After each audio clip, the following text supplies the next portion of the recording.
Hi friends, ഇന്നത്തെ ദിവസത്തിലേക്ക് എല്ലാവർക്കും സ്വാഗതം.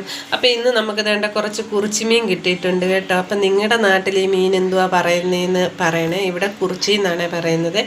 അപ്പം ഇതാണെങ്കിൽ ഒന്ന് തോരൻ വെക്കാവേ. ഇപ്പോൾ വേണ്ട ഞാനിവിടെ മീൻ വെട്ടി എടുത്തുകൊണ്ടിരിക്കുവാണ്.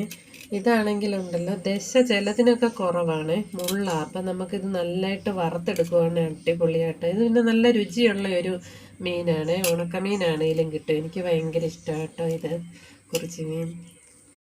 അപ്പം വേണ്ട ഞാനിവിടെ നമ്മുടെ മീനെല്ലാം വെട്ടി കഴുകി വൃത്തിയാക്കി കൊണ്ടുവന്നിട്ടുണ്ട്. ഇതിന് ഇനി തോരൻ ആവശ്യമായ സാധനങ്ങൾ നമുക്ക് ഇട്ട് കൊടുക്കാവേ. പച്ചമുളക് അരിഞ്ഞത് ഇട്ട് കൊടുക്കാം, ഇഞ്ചി അരിഞ്ഞത് ഇട്ട് കൊടുക്കാം, വെളുത്തുള്ളി, ഒരു ചെറിയ സവാള ഇട്ട് കൊടുക്കാവേ അരിഞ്ഞത്. ഇനി നമുക്കിതിലേക്ക് കറിവേപ്പില ഇട്ട് കൊടുക്കാവേ. ഇനി ഇതിലേക്ക് തേങ്ങാപ്പീര ഇട്ട് കൊടുക്കാം. ഇനി ഇതിലേക്ക് ഉപ്പിട്ട് കൊടുക്കാം.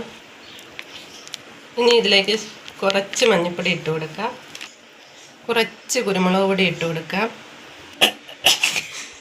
കുടംപുളി ഇട്ട് കൊടുക്കാവേ. ഇത് അപ്പോൾ അതുകൊണ്ട് ഞാൻ എല്ലാം കൂടെ ഇളക്കി യോജിപ്പിച്ചിട്ടുണ്ട്. ഇനി ഒരു ശകലം വെള്ളം ഒഴിച്ച് അടുപ്പേ വെക്കാം. അപ്പോൾ അതുകൊണ്ട് നമ്മുടെ മീൻ തോരൻ അടുപ്പയിലോട്ട് വെച്ചിട്ടുണ്ട്. ഇനി ഇത് പറ്റി വരട്ടെ. നമ്മുടെ മീൻ തോരൻ ഇവിടെ റെഡിയായി വന്നിട്ടുണ്ട്. ഇതിലേക്ക് ഇനി ഇച്ചിരി വെളിച്ചെണ്ണ ഒഴിച്ചു കൊടുക്കാം. അപ്പോൾ അതുകൊണ്ട് നമ്മുടെ അടിപൊളി രുചിയിലുള്ള കുറിച്ചി തോരൻ ഇവിടെ റെഡി ആയിട്ടുണ്ട് കേട്ടോ. ഇത് നല്ല ടേസ്റ്റുള്ള മീനാണ്. അപ്പോൾ എല്ലാവർക്കും ബൈ.